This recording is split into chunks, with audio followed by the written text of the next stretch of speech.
Escucharte. Lunes y jueves en La Nata Sin Filtro. El espacio de Mamán Fine Art. Patricia, ¿cómo andas? ¿Qué tal, Jorge? ¿Cómo te va? Bien, todo bien. Hoy con invitado, Tomás Sarraceno. Un invitado muy especial que va a exponer próximamente en el Museo de Arte Moderno el viernes 7. En el Mamba. Sí, me acabo de enterar que no se llama más Mamba, le cambiaron el Moderno. Para que no haya confusión con el Malva, es decir, que mucha gente confunde Mamba con Malva. Era más musical, Mamba. ¿No? Bueno, pero ahora le vamos a llamar más lindo. El Moderno. Bueno, el Moderno. Bueno. Tomás, le cuento a la gente, es tucumano, vive en Berlín. Hizo 1000 exposiciones, tanto individuales como grupales. Es parte de la colección del MoMA en Nueva York, del MoMA de San Francisco, del Walker Art Center en Minneapolis, del Porticus en Frankfurt y del Staritz Museum en Berlín. Sí, y aparte, para la gente que no conozca la obra de Tomás... Busquen Tomás Sarraceno, con C, obviamente, en Google. En el mundo del arte contemporáneo ¿por qué impacta tanto, no? Por muchos motivos, ¿no? Uh-huh. Pero una básica es que el dominio de Tomás es el espacio aéreo, porque él realiza esculturas aéreas, esculturas que tienen formas... que tienen que ver con la naturaleza, como burbujas transparentes, células o nubes. Él titula muchas de sus obras Ciudades Nubes. Esta muestra se llama Cómo atrapar el universo en una telaraña, es un gran título. Y mucha de su obra tiene que ver morfológicamente con la telaraña. Uh-huh. Y la obra de Tomás, aparte de estar hecha para ver, también está hecha para interactuar, para que se la transite, para que se paseen por esas grandes instalaciones que él junto con su equipo nos han exhibido en todas partes del mundo, como vos bien decís. Y estas dos instalaciones que él está preparando, que preparó y se pueden ver a partir del viernes en el Museo de Arte Moderno, tienen que ver con la tela de araña. Así que que lo saludo a Tomás y le hago una primera pregunta, porque la telaraña está en la morfología de tu obra, pero también es un concepto muy ligado a la ciencia. Entonces me gustaría preguntarte cómo nace este interés por la telaraña y cómo se vincula con el origen del universo. Buenos días, gracias. ¿Qué tal? Es que hay unas simulaciones, el Max Planck Institute hizo un instituto científico de Alemania, en donde se ve, la analogía que ellos siempre se encuentran es tratar de, la simulación del milenio la llaman, en donde uno ve unas telas de arañas tridimensionales que son realmente como las galaxias, cómo están formadas, ¿no? Y cómo se pueden describir la geometría de ellos, y los que científicos utilizan es siempre una analogía de una tela de arañas tridimensionales. Entonces, a partir de eso también fue mucho el interés de estudiar estas arañas en el norte de la Argentina, y juntos con el Museo Bernardino Rivadavia y con un equipo de científicos fuimos al norte y empezamos a estudiar estas arañas sociales que se llaman Paravixia bistrata, que son unas telas increíbles, son gigantes, cruzan. O sea que las telas que vos proponés son telas documentales, para decirlo de algún modo. No, o sea, que están en la realidad. Sí, están en la realidad. Bueno. Y en el museo estuvieron conviviendo, dentro de la sala del museo, 7.000 arañas. Construyeron una tela de araña gigante adentro del museo. Perdón, son esas negras con el puntito rojo que hacen... Sí. Son increíbles esas cosas. Sí. Es decir, que hace 6 meses que estaban en el museo entretejiendo es una telaraña inmensa, es la más grande que ha exhibido Tomás. Pero ¿cuál es el material del cual está hecho? Tela de araña. Son telas. ¿Vos me estás diciendo que metiste 7.000 arañas en un lugar para...? Sí. Mira, si alguien quiere buscar una forma de matarme, yo digo públicamente que yo ahí muero en los primeros 30 segundos. ¿De dónde no hace falta. ¿De dónde la sacaste?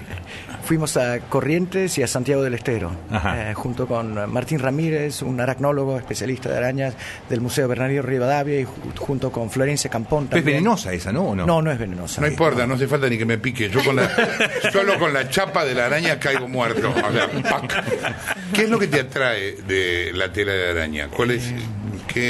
Hay un montón de cosas, pero yo creo que la primera es como la belleza, ¿no? Yo creo que, y espero, es muy difícil de fotografiar, es casi imposible, es como decir, vamos a sacar una foto del universo entero, es como casi ¿Hay formas que predominen en la tela?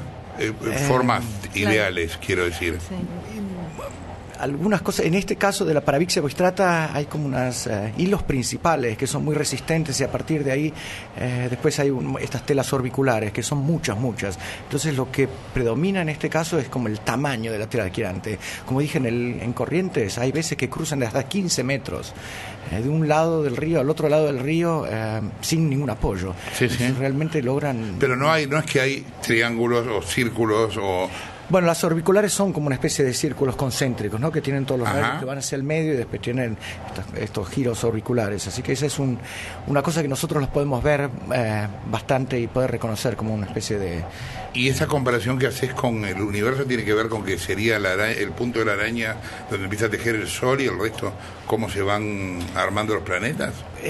Lo curioso es que siempre los astrofísicos relacionan como esta analogía como para tratar de explicar el origen del universo. Más que nada las telas de arañas que comparan son más complejas, no son estas que podemos nosotros tal vez percibir como una forma concreta o geométrica.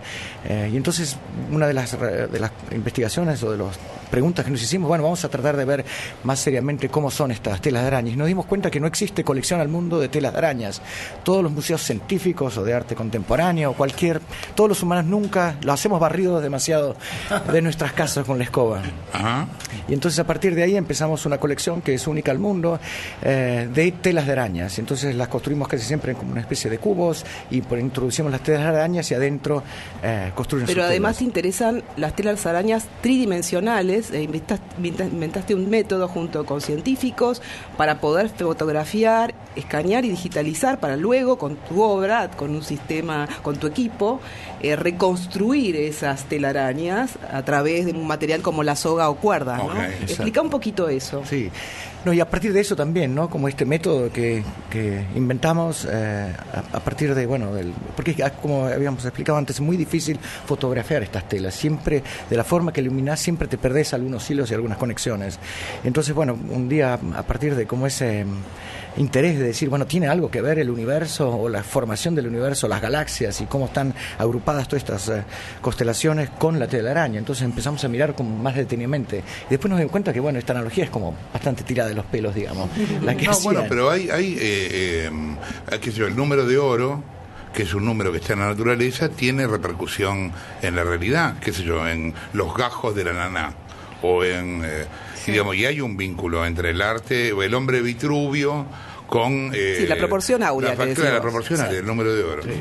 O sea que podría ser que lo de las arañas tuviera algún vínculo con... Yo soy un gran ferviente y espero que sí tenga que ver. Me parece que todo tiene que ver con todo. Así que me parece que sí. Lo que sí, es como por ahí también, a partir del arte también, como el arte también de forma sorpresiva también para mí colaboró a la ciencia también para que después ellos puedan entender a partir de estas... modelos digitales que hemos generado, también ver si hay analogías que son más precisas o no. Te digo lo primero que vi cuando entré recién, yo no te conocía y abrí Google y entré en Google Imágenes, te googleé, Tomás Saraceno, y la primera obra me impactó de movida, y yo no vi una telaraña, yo vi una red social. Es decir, cuando ves algunos gráficos que se hacen de interacciones en redes sociales, por ejemplo en Twitter o en Facebook, la verdad que uno ve una cosa parecida, o sea que probablemente estemos copiando en los patrones de interacción social un fenómeno parecido al que tenés vos ahí. Sí,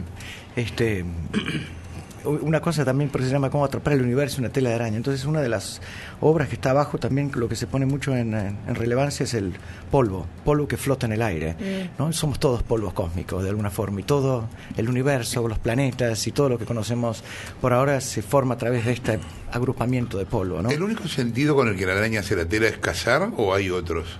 Bueno, nosotros lo que tratamos de entender es como la tela de araña como si fuera un instrumento musical, como una grande arpa o como una especie de guitarra, y entonces lo que hacemos es amplificamos las reverberaciones de la tela de araña. Entonces en el museo, en la sala de abajo, hay también una néfila que se puede encontrar en el Tigre también, y otros invitados que son arañas que conviven en el museo también. Normalmente no nos recordemos que las arañas viven con nosotros hace muchísimo tiempo.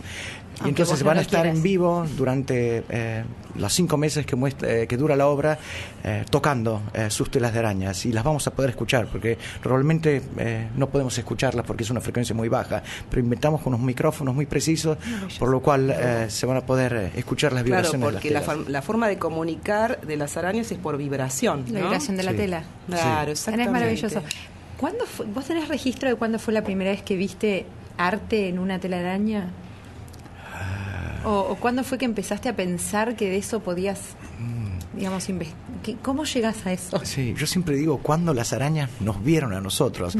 Recordemos que las arañas hace 140 millones de años que están en este planeta Tierra, mucho más de lo que nosotros hemos vivido en nuestro planeta Tierra. Y me parece que siempre ellas, que exitosas que son, que han logrado convencernos a los humanos a que ahora estén en primera escena dentro de un museo.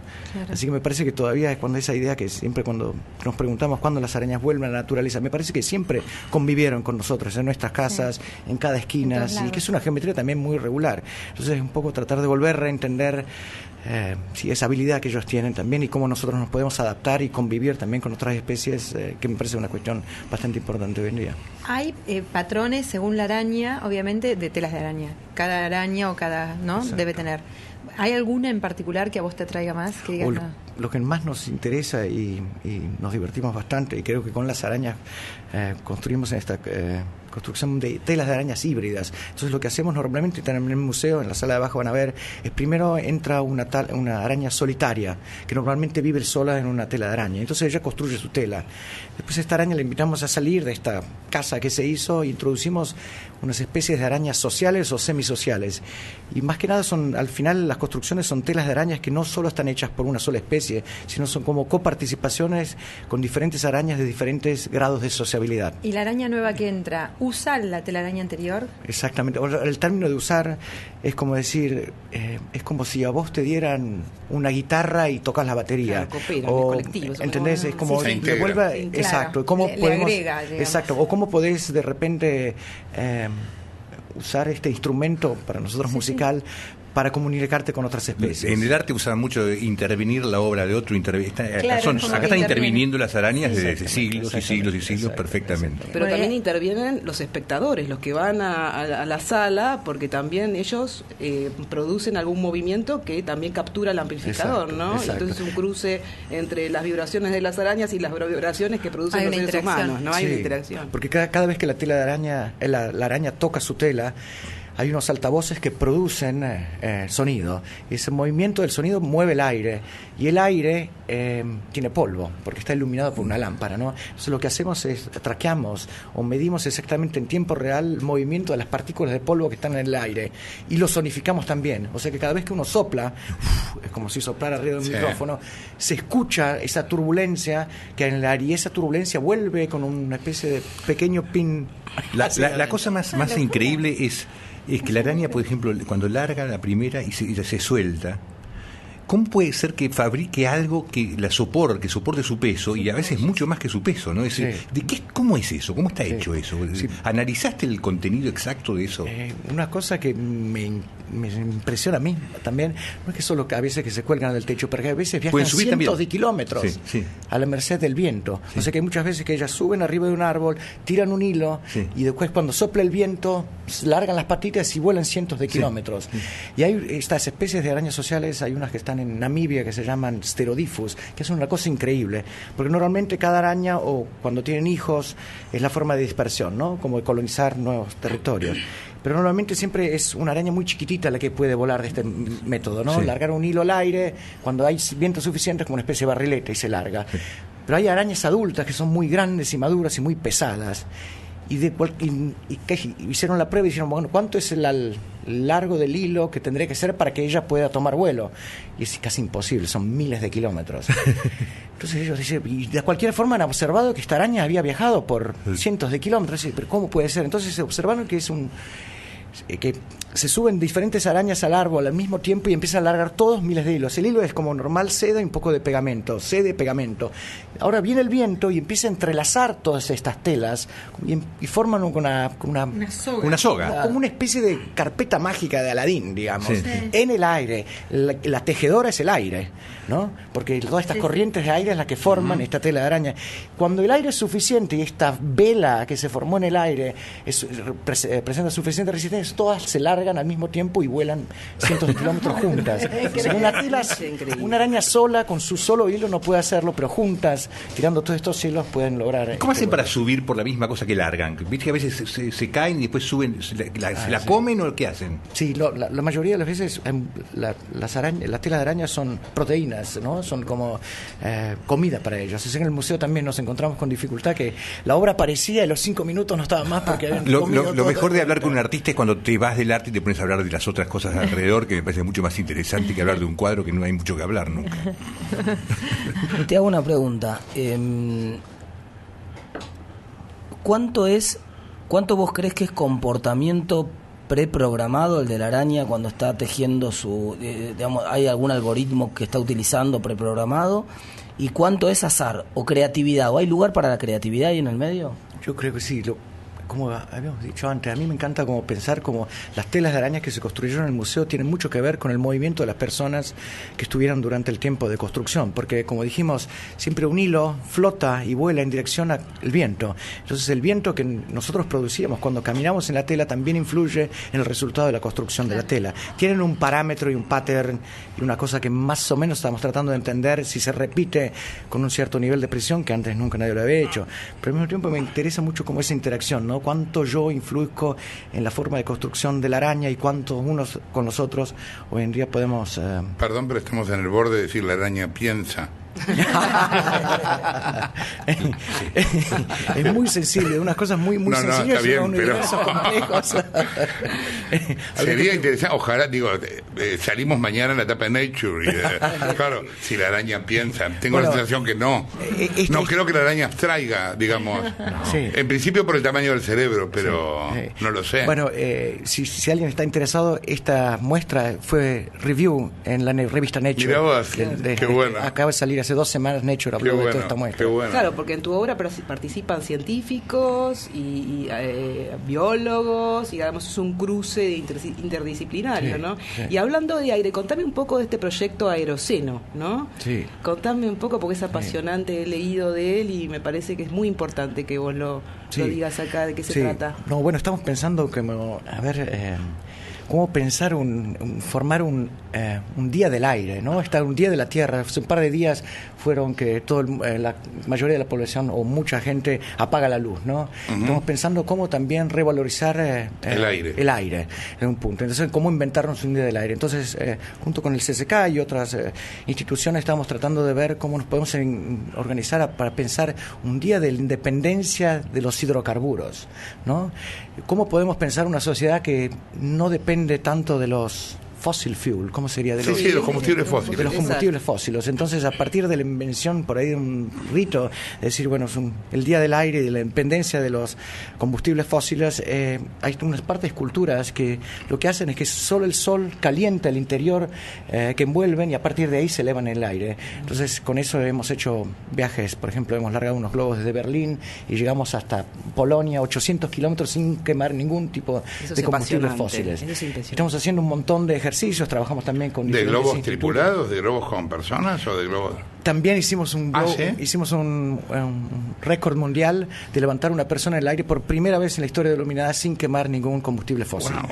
Estuvimos en las Arenas Blancas en Estados Unidos, donde es también uno de los lugares a donde se empezó con la época del Anthropocene, ¿no? Entonces ahí nos inventamos una nueva época que se llama el Aerocene, que a partir del aire, y cómo podemos vivir y valorizar el aire de una forma distinta, sin la quema de combustibles fósiles. Me preguntaba el operador recién por el Tollback, ¿cómo hacen para desarmar la exposición? ¿Que matabas arañas? Sí, eso no sé, pero a partir de eso también estamos pensando en un par de horas que es como cuando uno agarra una flor y la pone dentro de un libro y la aprieta y después te queda como una especie de prensado. Yo creo que para terminar la muestra también, bueno, romperemos las telas de arañas con unos marcos y a partir de ahí después quedará una memoria de lo que fueron estos viajes aéreos de las telas de arañas flotando por el universo. Bueno. Esto es en el Museo de Arte Moderno. Exactamente. A partir del 7. Del 7, el viernes 7, sí, el viernes que viene. Ay, así que está. ¿Dónde queda el Museo de Arte Moderno? ¿Dónde está el Museo de Arte Moderno? San Juan y Defensa. 350, exactamente. San Juan y Defensa. Muy apasionante el tema. Gracias, Tomás, por haber estado acá. Gracias a todos. Tomás Sarraceno, señores. Patricia, nos vemos el jueves. Escucharte. El espacio de Mamán Fine Art para acercarnos al mundo del arte y descubrir a sus protagonistas.